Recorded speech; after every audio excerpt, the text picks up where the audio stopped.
And now I hear the clicking. Boom, and we're live. Over to you, Brady.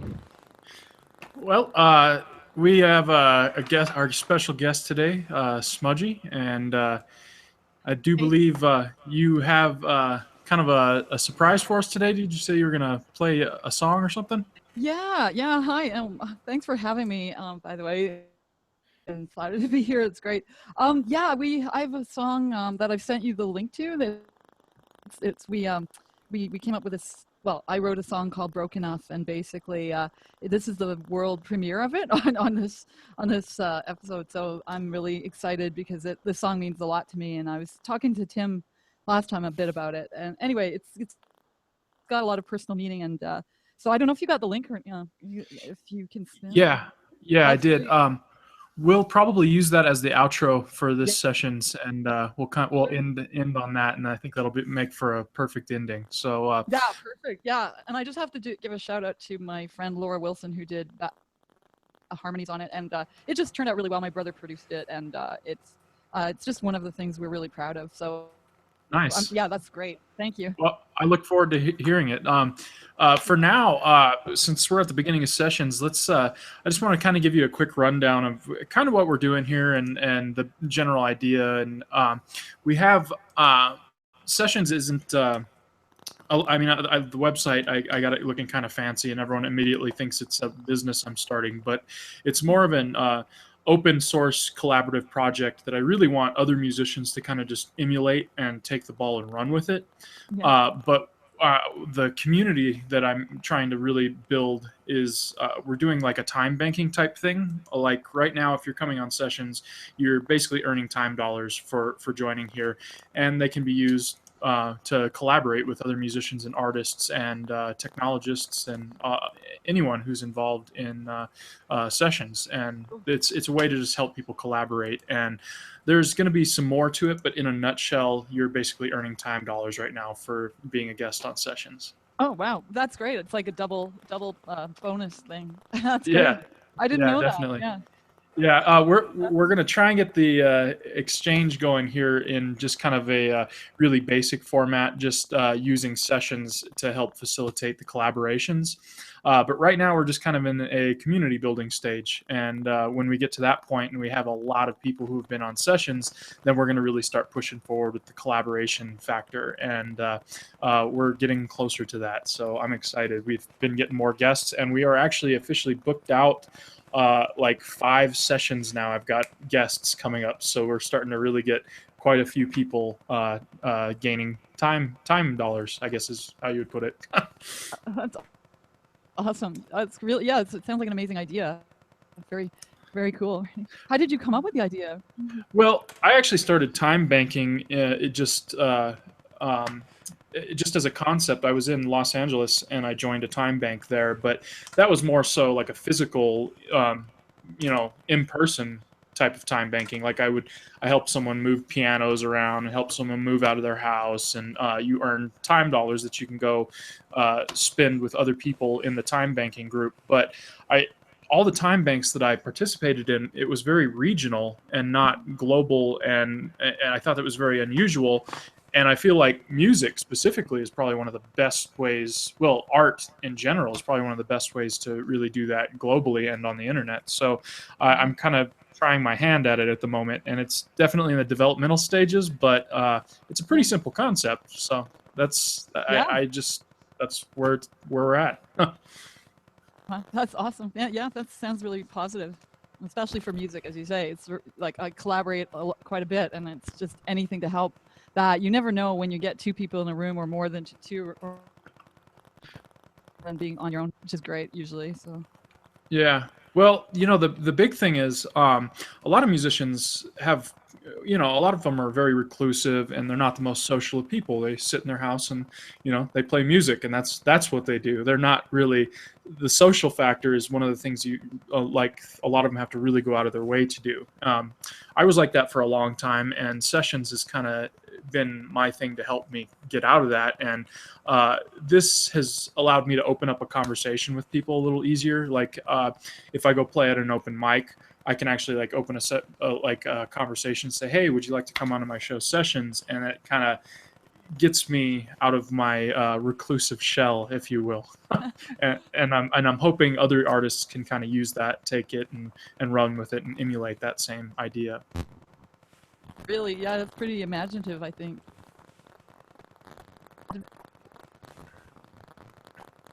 Oh, you're cutting out a little bit. Oh, is that? Can you hear me now? Yeah, I got you. Okay, What did you say there? Oh, I just said that sounds awesome. Part of it, and it's a really imaginative idea. Yeah, so yeah, it sounds great. Yeah, we're gonna try and really push some other ideas in conjunction with this forward as well.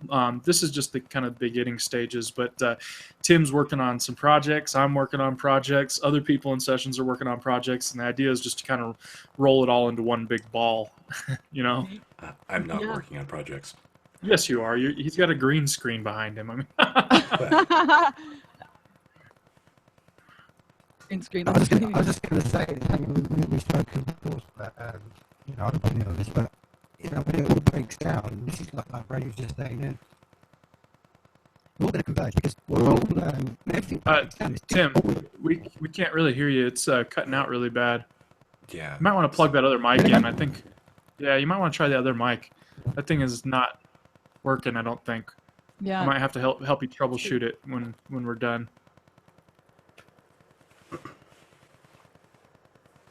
I sent Tim an audio board, and I think the mic cable I sent him might be having problems, so we're gonna have to get him another one, I think.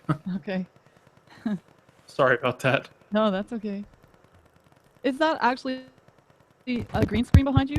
But, It is. oh, okay, cool. I stream on the internet the video games, and I don't like people seeing my messy living room.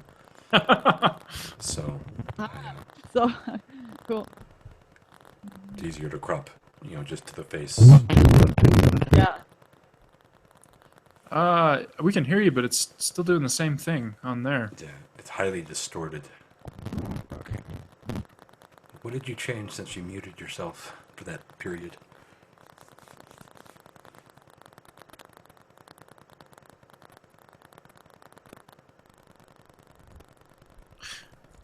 Well, Is that any better? There yes. Yes. Yes, it is. Okay, perfect. Sorry, people. That was, Nope. that was technical issues my end. No, No I worries.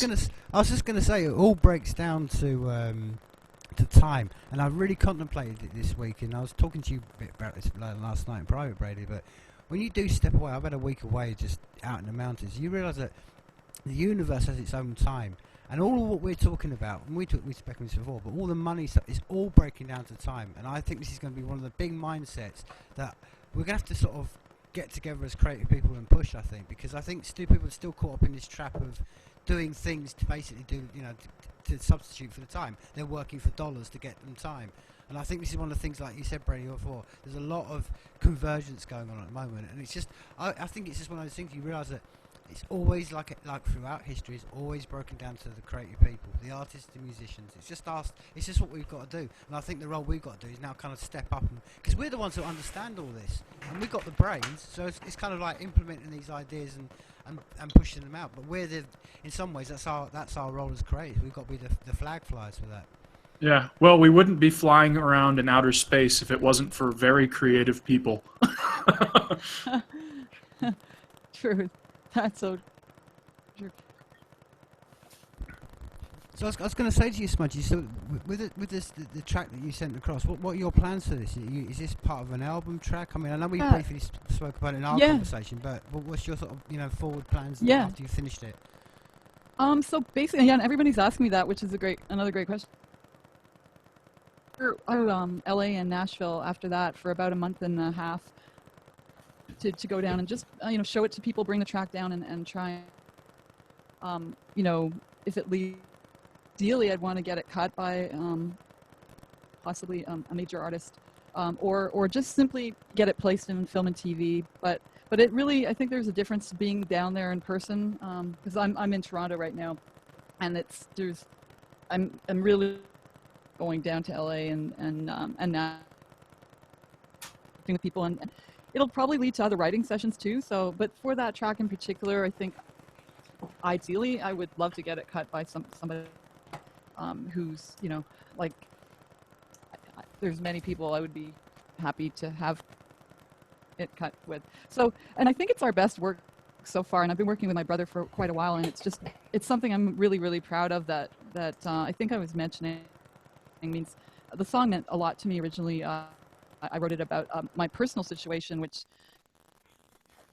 I was with my late husband for a long time, and he passed away 7 years ago, and that was we were very close. And I originally wrote and what happened, and it's sort of a letting go song, because, you know, I don't know why now, but that's kind of the feeling that went behind it. And I changed my lyrics to kind of reflect something because the topic is so intense. Originally it was about losing someone because they died. I changed my lyrics to the relation. The guy wasn't the best guy in the world, and so I changed my words so that more people could relate. But it is really a personal song, so I think that the combination. And when my brother took the raw form, I was just really happy with especially how he processed the vocals, and again, the harmonies were done by my vocal coach, Laura Wilson, who's awesome. So I'm just really, it's like one of these things that's leading me to sort of, inspire me to maybe try to get a publishing deal or something like that. Anyway, I'm rambling, but that's kind of the gist of, I'm very excited about this track. Well, ramble on. You're the special guest. Yeah, Okay. this is your space right now. So Okay. ramble. I was going to say, you touched upon it in that very what you just said then, and I've had this discussion, particularly as you know, I work closely with the band The Seeding Demons, and they perform around the same sort of thing, around a real tragic moment of their life. And the question I'm going to ask you is, you mentioned how personal this track means to you. Yeah. How do you feel about playing that song live? I mean, does it stir up emotions, and do you think there's going to come a point in the grieving process or in time where you're just almost like grow to hate that song because of what it actually keeps bubbling up, or is that? How are your thoughts on this? I mean, it's something that's really. I want to hear your thoughts because it's a really personal thing about how you feel about projecting it into the world out there. Yeah, thanks, Jim. You have a very good way. I feel like I already know you, which is really cool. Like in person, I feel like I've met you before, because I think we think similarly in some ways. But I think, yeah, like for example, when I was practicing, because I'm doing more live shows, and I've got a duo with another amazing artist, performer, Bamtone, and there was a time where we were just doing a practice, just him and I, at my condo down in Toronto, and I started to play this song, and I was just so moved. I started crying, but not in a happy way, but it was so moving me that I couldn't. So he looked at me, and like my brother did the same thing. He sort of said, I also cried when my brother played me the final version, the final mix, and they both kind of, like my brother in particular, said something like happy tears, sad tears, and I said they're happy tears because the mix was moving me, like it was just the perfect. And then in my practice with Bamtone, I thought, playing it because it was too intense. I can play it now. It just, I had that kind of little moment of really, it hit me, especially as it was freshly created, that when you write something and it's just, your baby, it's that impact on you if it's something you're proud of. So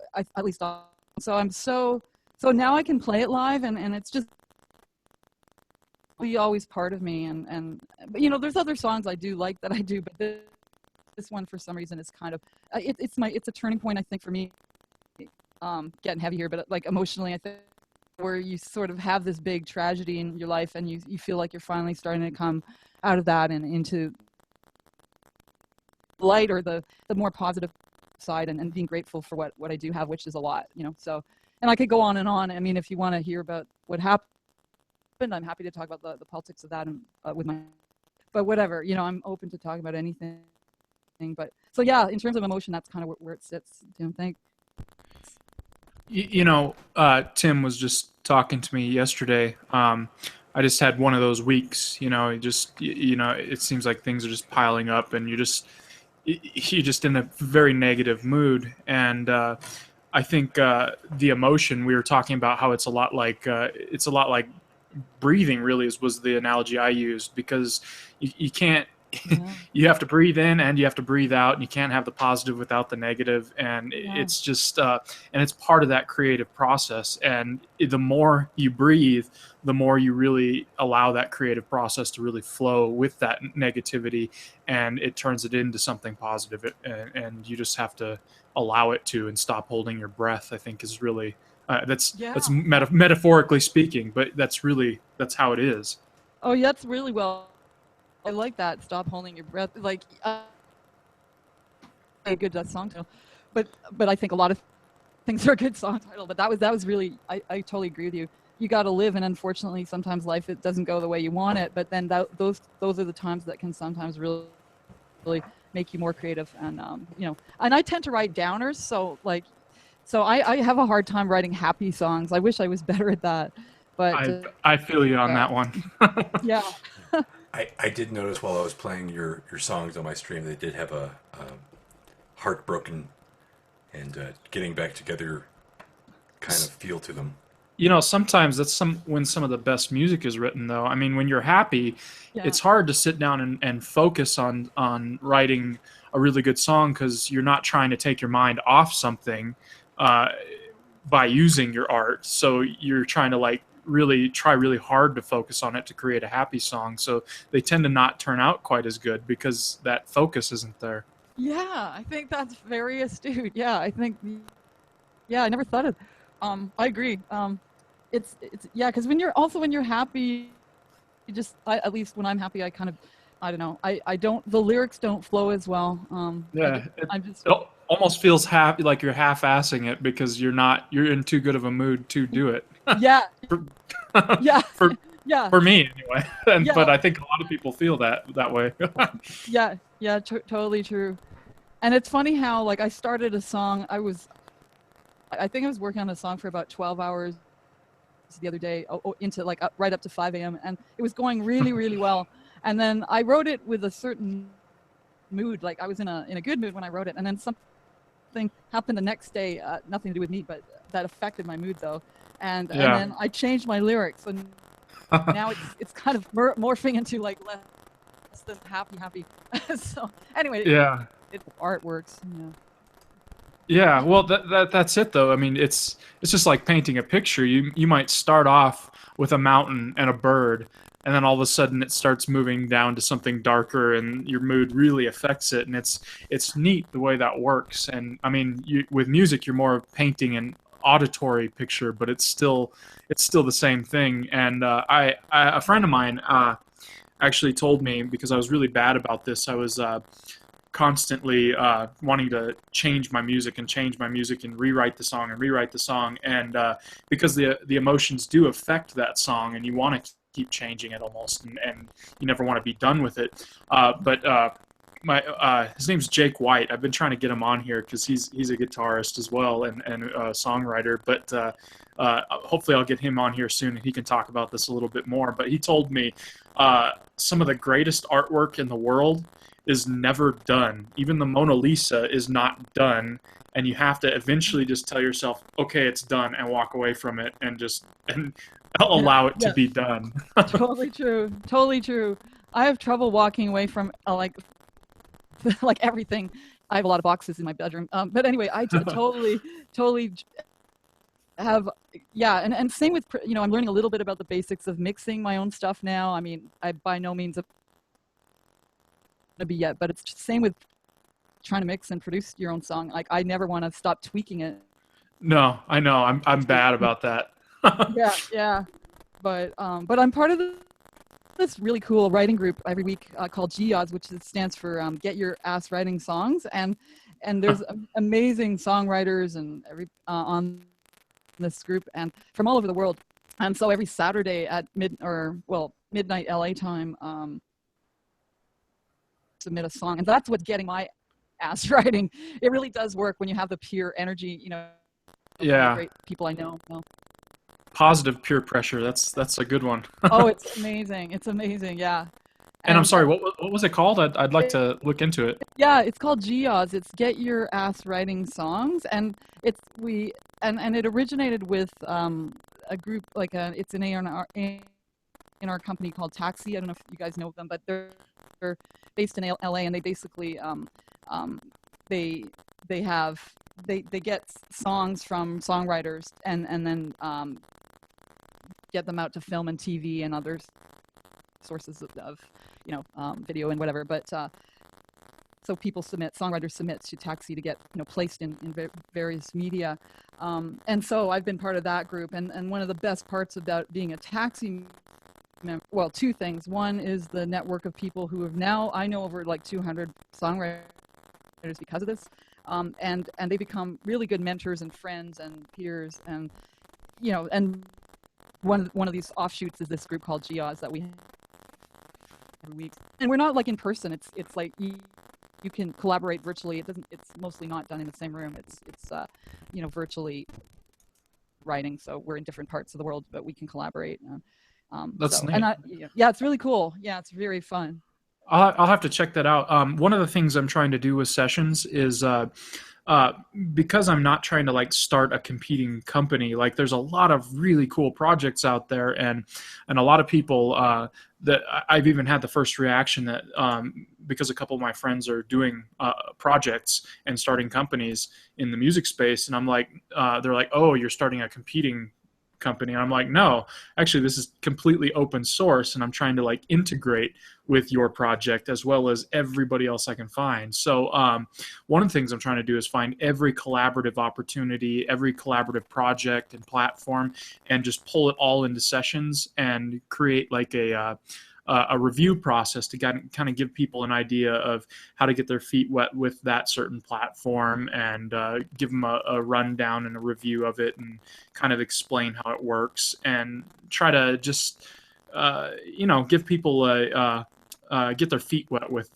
the way internet collaboration really works in general. And there's some really amazing technologies coming out and platforms being built that are really going to facilitate the independent artist in ways that people can't even quite see at the moment. And I really can't wait. It's going to be really exciting. Wow, that does sound exciting. Very positive and exciting. Yeah, I'm looking forward to seeing what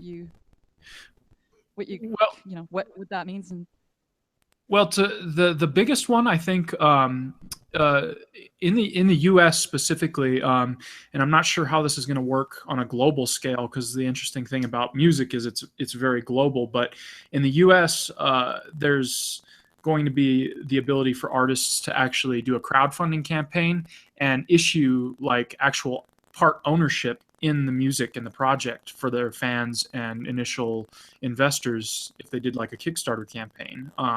It's probably not going to be on Kickstarter, but there's platforms I've seen that are starting to kind of move in that direction. But the legal situation is a little weird, so it's not fully legal to do just yet. But there's a lot of people trying to push in that direction to where it is going to be legal probably within the next couple of years. And when that happens, instead of having to go do gigs and travel the country and play gig after gig after gig trying to take care of yourself, you'll be able to just go do a crowdfunding campaign. A lot of people might actually give a little bit more because they're trying to actually be like part ownership in your music and project and boost you up. And it might allow independent artists, I mean, if they're talented and people enjoy it, they'll be like, yeah, I'll definitely be a part of that. And especially if they're like have a direct ownership of it. And in my opinion, this is just my opinion personally as an artist, is you're really nothing without your fans. I mean, you write music, but it's the same thing as if you're a musician sitting in your bedroom and you never go anywhere and no one ever hears it. You can be the most talented person on earth, and without listeners, you don't exist in terms of the rest of the world. But if you have hundreds of thousands of fans or millions of fans, and they are directly like they own your music just as much as you do, I think they not only have a right to that, but it's literally it's a hand in hand thing, but you have to remove the middlemen from the situation, which is what's I'm excited about a lot of the technologies, is that removal of middlemen, so an artist can connect with their fans on that level. And now it's actually becoming something you can do legally and legitimately, and even globally. But that's the other thing, it's the global aspect that's going to be the interesting factor. But these technologies are very global in nature, especially blockchains, digital currencies made safe, Ethereum, and as well as a lot of others that are just now starting. And it's going to be interesting to watch all that play out. Yeah, it sounds interesting. Certainly, I mean, on a more basic level, I guess the technology's definitely helped get independent artists a route to getting their music out there relative to before, much cheaper route, and it's been great for us. Of course, there's more of us doing it, so there's more competition too. But if you call it competition, because I think every artist is different, but Yeah. everybody's trying to do it too. But yeah, that sounds really interesting. Yeah, that's a lot. So Brady, what we're just on this is something I really wanted to touch upon. It was something that you were speaking upon earlier on, Smudge, and I think this ties in what you just said then, Brady. And the essence of why anyone does anything creative, I think it's something you spoke upon it, is you're doing it for an individual basis. And I think that's true of anything. I mean, the reason that you can write that song, Smudge, the loss of someone you love dearly, is the essence. That's why a monkey can't do it. That's the unique thing right now as humans. We've got the ability to express emotion through creativity, through art, through music and stuff like that, which is a very individualistic thing. But like you said, Brady, then you have to balance this up between, and it's what you mentioned upon the moment you give something away. So I think the minute you give something away, like you're talking about your song later on Smudging, or it's a piece of art, or whatever it is, you have to realise at that moment it's out in the world, it's available. And then it comes what Brady was talking about. At what point do you go, this isn't mine anymore, this is now something else? But the essence of what it is, and I think I wanted to ask you about Smudging, we sort of drifted away from it too far. You're talking about how that song meant a lot to you and everything like this. And it goes to the point of people, I think one of the things that separates why someone like yourself is put it down, it's all, you were saying earlier on in this conversation about how you can have in your room, your laptop, but in essence that's your bank cards, and there's still an essence of people want to be creative. I think that's always true.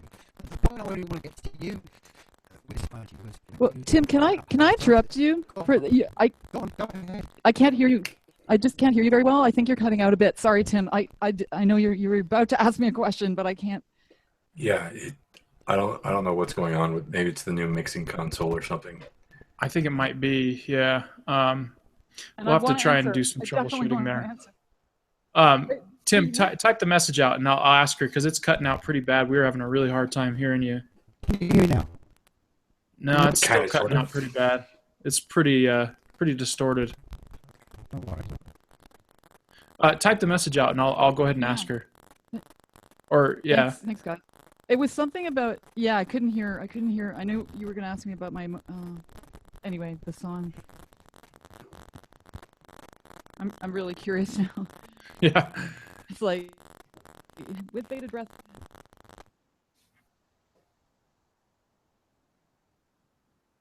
One thing actually, while we're one thing I wanted to disagree with you, Brady, if I could. I think, well, and maybe not disagree, but respectfully, I think that you can still be an artist and be alone and no one hear your stuff and be really, really happy. And I actually wish I was one of those people. And for some reason, I have this need, like a lot of artists, to share what I do, and hopefully please people, but not necessarily. But I think some people can just, if you're not doing it commercially and it's just pure art to you, and I think that's awesome if you're just, I think that might have been what Tim was saying, because he said it. I think he said something about personal, how sometimes it's just more of a personal thing. Yeah. And I think he's right, and I think you're right as well, because music, when you go through a really hard time in your life, it was just like I was saying, you write some of the best music when you're going through those times. But the thing is that is some of the best music on earth. And in my opinion, I have this dire need for good music right now, and I feel like there's a major lack of it because the music industry is facilitating very commercialized, kind of very low grade, low emotional music. Like there's no substance there in terms of emotion, and it's really hard to listen to a lot of times, which is why I really seek out a lot of independent artists, because they're still putting that emotion into it. But at the same time, there are a lot of people who don't really want to be famous per se. They just want to play their guitar by themselves for a personal gain, Yeah. and to really get over things, and that's true too. But at the same time, I'm in dire need of good music, so that's my perspective. Yeah, and actually, I have to start disagreeing with everything you say, but no, I agree.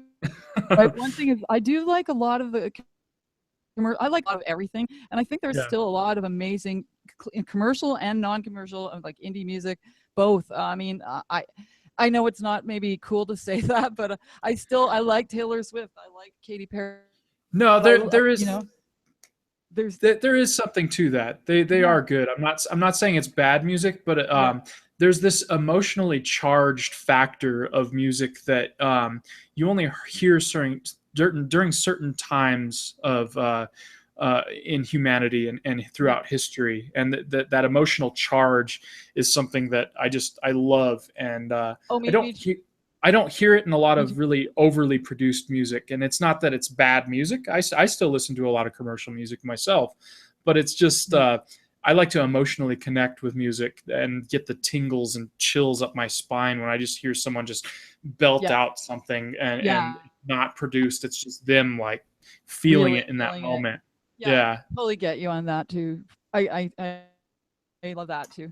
And there's nothing like it. Like when I was growing up, we I grew up in the middle of Canada in Winnipeg, which is like really flat and really really cold. And I seem to always come back to Winnipeg. I talked to Tim about Winnipeg last time, but the reason I mention that is you're inside a lot of the time, and so my parents and stuff, and I love Winnipeg. So a lot of the year, what my parents used to put on like switched on Bach, like there was an old record where it was like Bach music, and we'd run and run and run in circles around the kitchen each other, and just so my whole growing up was crazy in a good way parents, and really fun music all the time. And I don't know Yeah. if you had things like that when you were growing up, and just if your family was musical. Yeah, they were. I was always backstage while my parents and aunts and uncles were all playing on stage, and it was a um, very interesting experience to grow up like that. Just basically backstage of a concert, pretty much your whole childhood, and Wow, interesting. that's really played a large influence in my life. My grandfather, he was a commercial jazz artist, so he really kind of got that ball rolling with music in the family, and it really does. It's neat to really see that creative factor on children, and see it play throughout the generations. Oh Like yeah. my daughter's starting to play music now, and it's just neat to see that generational pass down of music. It's amazing. It really is. Yeah, it is. And it just every time there was music or radio or something playing, it's like it's been one of the constants in my life that I can't imagine not having any. Yeah. I like to say music is the best medicine, and it's a medicine I couldn't live without. Yeah, yeah, sure too. Now I wish I knew what Tim was going to ask me though. Now it's bugging me. Yeah, I know. He'll probably get back in here in a second. We're gonna have to try Yeah, and figure out what happened with his audio, and troubleshoot that. But I don't know. yeah. Um, yeah, I was going to say something else, but I forgot what it was. Um, yeah. Do you? I guess. Can everybody hear me? Oh, there, Mary. There he Hey, is, maybe. we Or got not. you, and it's clear. Oh, maybe not. I don't know. Oh, he's gone. He muted. Well, he was here.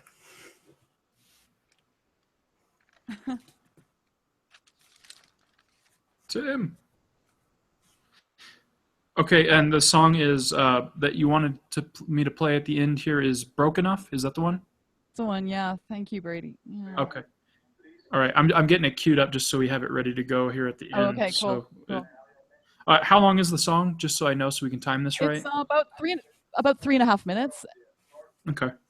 And Cool. sorry, I've I've got a fire alarm going here in my building. So if you hear some guy behind me I announcing can't things, actually. uh, I could just barely hear it, but I thought it it was just might someone in start the background. beeping. So if I,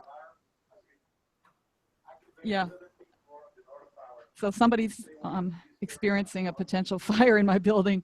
Uh-oh. Anyway, hopefully it's Warning. usually a fall. Warning. But if you want, Brady, while we're waiting for Tim, I mean, do you want me to talk about anything particular, like what's going on? I would like to kind of get a little more of background on you and Sure. your music and why you're doing what you do and what brought you into this personally. And Oh, what's your muse? Yeah, what's your muse? Oh, my muse. Oh, that's a good question. What's my muse? I don't. Okay, I'm going to start with the second part. I don't know. My muse comes at weird times, and she.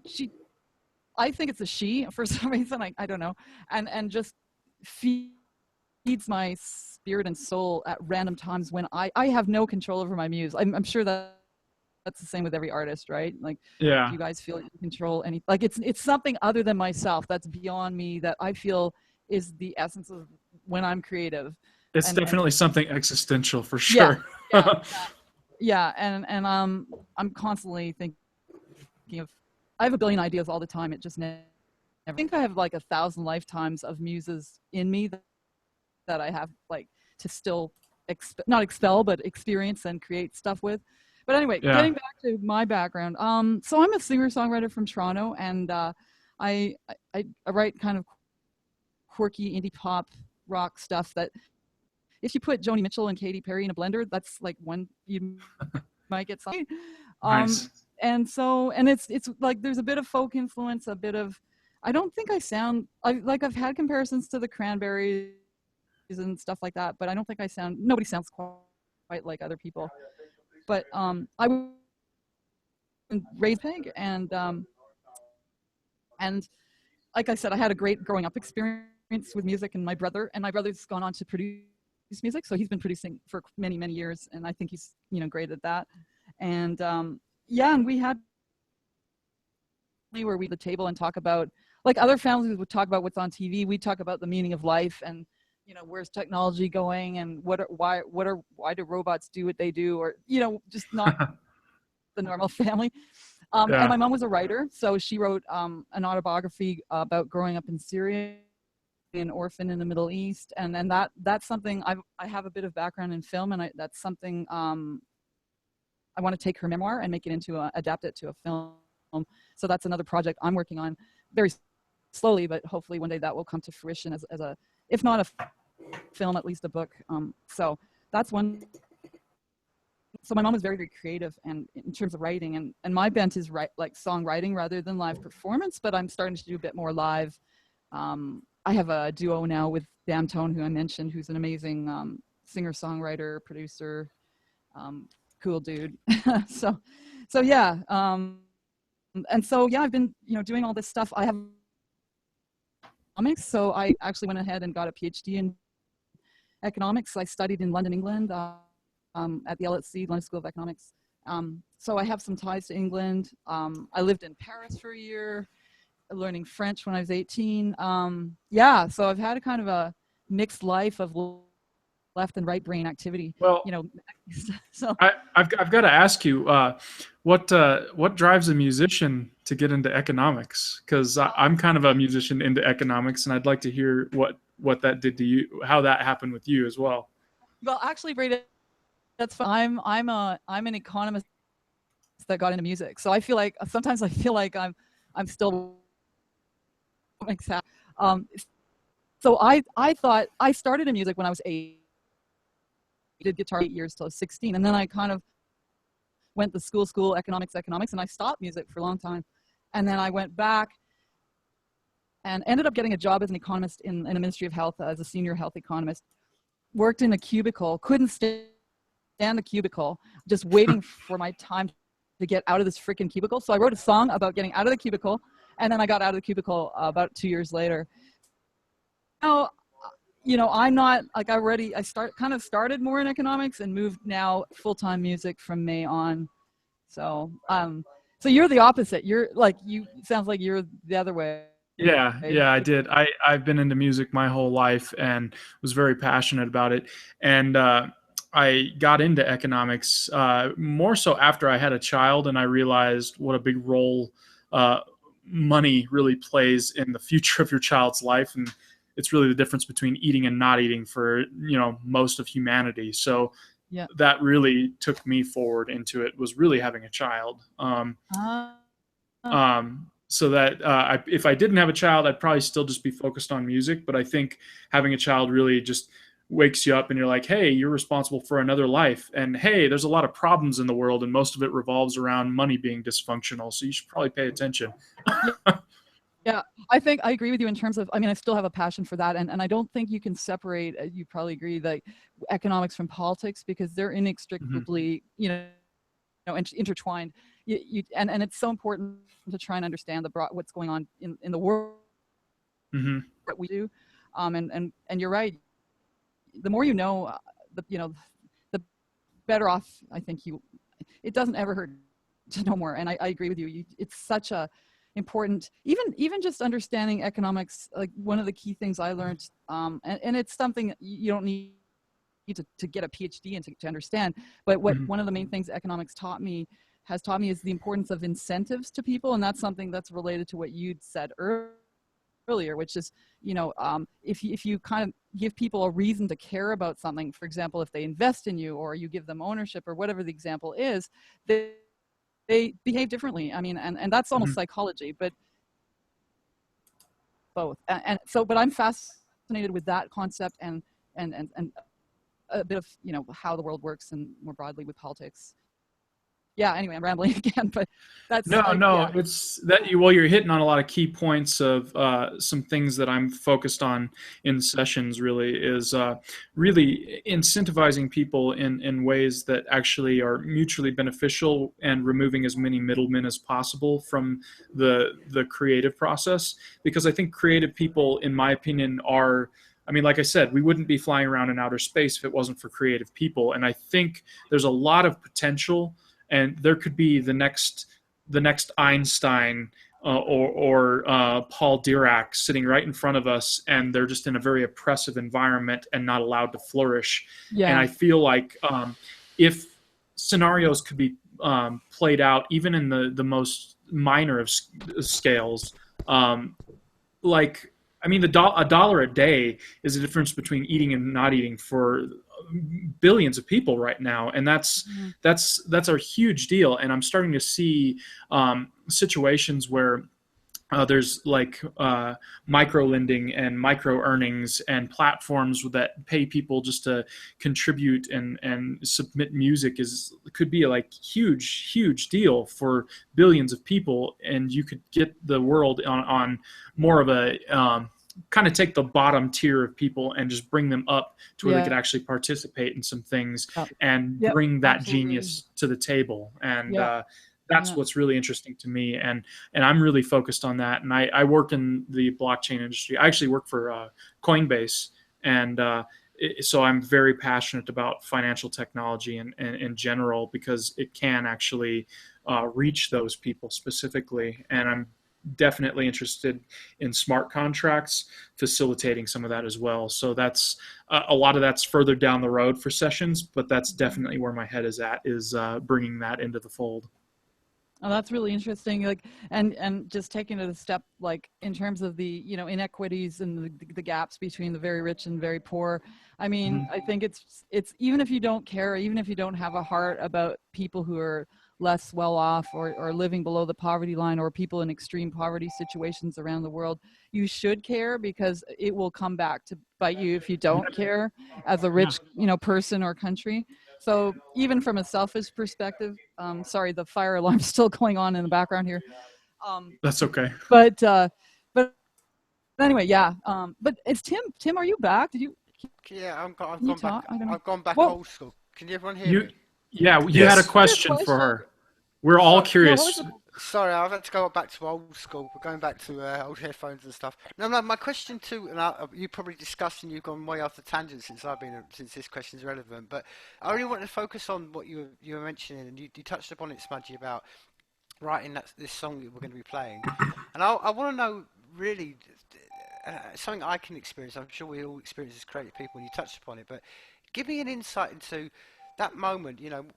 Why have you written this track? And why did you actually think, oh, I know what I'm going to do. I'm going to put some words on a bit of paper, and then I'm not just going to sink into a bottle of whiskey, or because this is what to me is fascinating. This is what separates. To me, that it's the discipline of the artist or the creative person, because we know there's people going down very negative tracks, and they end up going very dark places, and it can end up in suicide. And what's I've always sort of said to Mhm. people, just taking a creative act can be such a positive act. So what I'm trying to get to you is, when you're in that, you're sharing some negative, some harsh emotions, but at that moment you thought, I'm going to write a song. So give me an insight into that, and maybe give people an Okay. insight into that, Yeah. because it's something that a lot of people are going to have to face, and it's give me an insight, and especially the process. Did you write this down did you write the song first, or the melody? Did you write the words first? Because just give me an insight into the whole process. Sure. Thanks. And then it's going to be yeah. And first of all, I should note that whiskey and being creative are not mutually exclusive. Haha, that's my joke. And I didn't partake during the song. I'm kidding. But you ask a great question, Tim. I think so. 99% of the time I write the music first. I don't know why. My words on on the beats basically afterwards. But one thing I wanted to express is I kind of do want to give you a bit of the detail of, because I've mentioned my husband dying and stuff. I kind of want to just give you why this is so angering and upsetting. So it's political. So it's part of it's political. Is in the 90s, Canadians got tainted blood through the blood supply.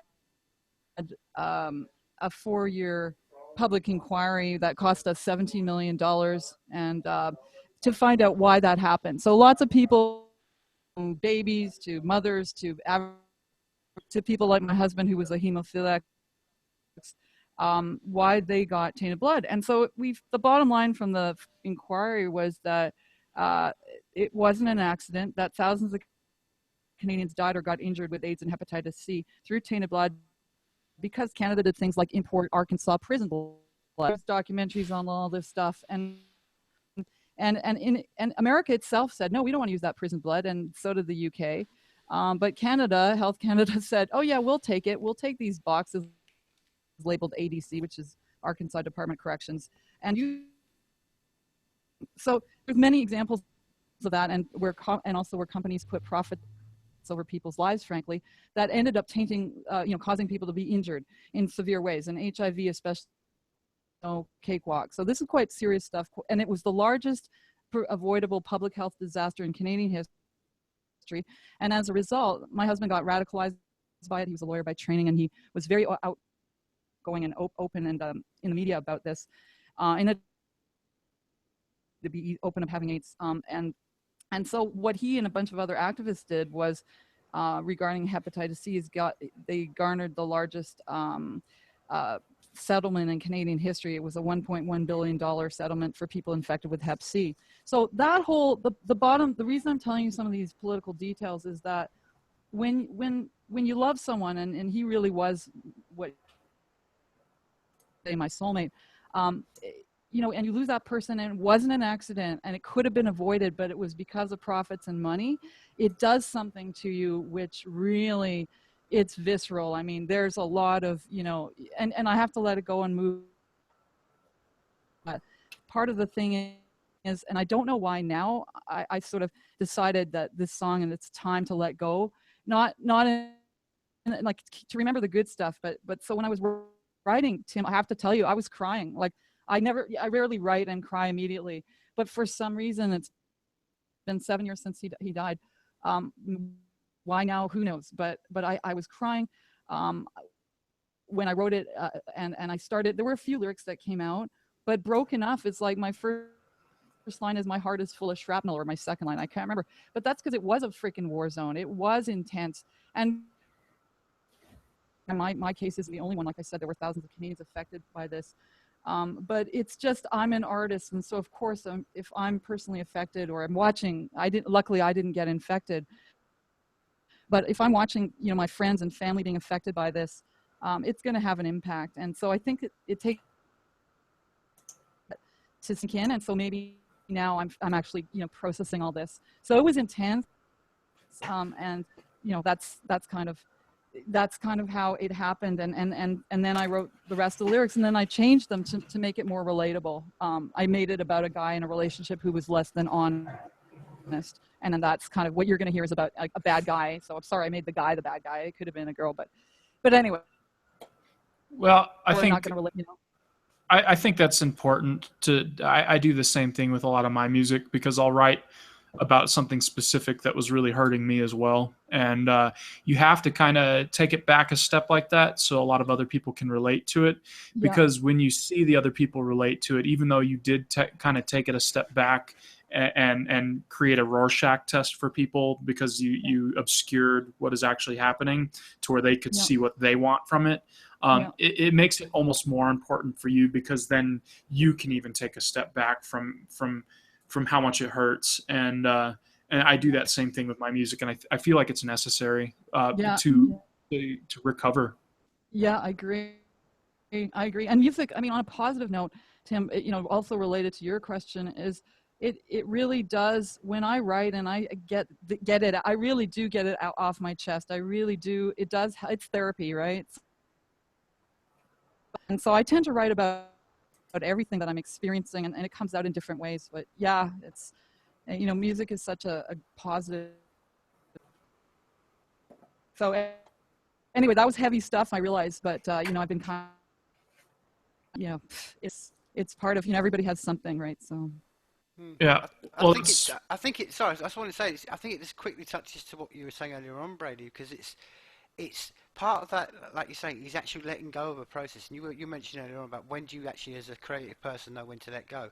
And I think in some ways it is part of that cathartic process, because you have to go, right, I have to let it go, because if not, you can spend with maybe 8 years recording one song, and it's not doing you as a human any good.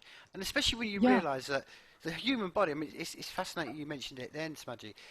7 years and the whole of our molecular body changes. So if you're still working on anything after 7 years, I kind of think you've been lazy as an artist or as a creative person, because you've indulged yourself too much, because you've got to get rid of it at some point.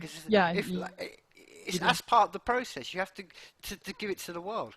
Yeah, or you, or both. You're right. Yeah, I agree.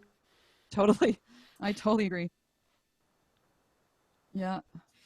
And that's the other thing. I guess there is a point you have to kind of like let it go to everyone else, because music is very powerful and it does help other people get over their situations, especially if you really write it in a way that they can relate to, and you help other people recover from very similar situations, even if you did obscure the details. Absolutely. You've got to let it go so other people can really do that. And for me, when I first started, music was very personal. It was more so just for me. I did it because I enjoyed it, and I still do that, but I realize how much it affects and helps other people, and you do have to kind of let it go and be for other people eventually as well. I'm still trying to do that more these days. Well, me too. It's the very essence of being human. That's what I was trying to express. The ability that we've got to express these thoughts, these feelings. That's, to me, is a big step into how we're going to really change, the whole paradigm of everything. It's expressing of humanity, and you notice that when anything that comes to totalitarianism mindset, the first thing they want to do is extinguish the individual experience, so you can't express what it's like, and then we lose that touch of what it's like to be human. And that's what I'm saying. That's why it's always fallen into the hands of the creators, the artists and musicians, because we give that expression of humanity, which is essential. Because some people, they don't even. It's both sides. As much as we need creative people, there's so many people. I'm the same. Man, there's so many tunes and music and films and pieces of artwork that I still to this day I go right. Okay, if I'm feeling that way, it pumps me or it makes me feel. It draws something out of me. That's the beauty of again this great thing we call life, and that we've got the ability to do this because it ties into what you're saying. We know, it's a point of life we live on. There's so many people in this world right now on this rock who haven't got the freedom to do this. Yeah. You know, they don't have that, and that's why I always say that we can't just, as artists, just indulge ourselves and go, no, we're going to surround ourselves by the whole creative process, and in 7 years we still haven't created anything. I think I'm getting, as the older I get more kind of staunch on this and thinking, no, we have to really push this stuff out, because this whole romantic dream about, like when I grew up, the whole romantic dream was like, you played in a band, you were completely wild, and you died at 33, because that's when all the great musicians died. And there's this also one of the artist world, that you die a poor, lonely artist, and that 50 years after you're dead, somebody recognises you. And it's like, that doesn't do anything. We need to shape things, and we need to get out of that mindset, because I think it's a mindset that inflicts so many creative people. Like you were saying earlier on, Brady, it's why musicians sit in their room and don't do anything, and we don't need to be. We need to get over that fear, because it's essential for humanity. Well, on that note, I do believe Smudgy is going to have to head out here shortly, so we're going to debut her song and put Awesome. show the world what you were just talking about, Tim. Oh, thank you guys. I'm really honored. Thank you so much for that, Brady. And well, thanks for coming on. It means a lot to me, and that's really why I'm trying to do what I'm doing, because I feel like music is about it's about give and take, and not take and take, which I think a lot of people have that misrepresentation about music, is like play music for me, and it's more so about, let's play music for each other, and that's what Sessions is about. So thank you for coming on. I really appreciate it. Oh, I'm honored. Thanks. Thank you. Sorry, Tim.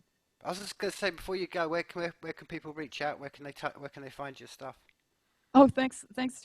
Yeah, so if you want to find me, I'm if you go to smudgymusic.com. So it's S for sugar, M for Mary, UDGIE music.com. So it's smudgy with an IE with music beside it.com. So there's videos and SoundCloud link if you want to hear some of my tracks. And we have some cheap videos. We're working on a couple of new videos now. And we've got some, a lot of tracks in the pipeline with my brother. So yeah, all my stuff's up there, and I have a live to that website. So thank you. Great. Thank you guys. It's been fun. All right. Well, everyone, you heard that. Go check out Smudgy's music, support her. And if you want to reach out to her, we'll hopefully she'll be a part of the Sessions family as well. So she'll hopefully be around some more. Cool. Thanks, Brady. All right, here we go. This is Broke Enough. Can you hear that? Yes. Yeah.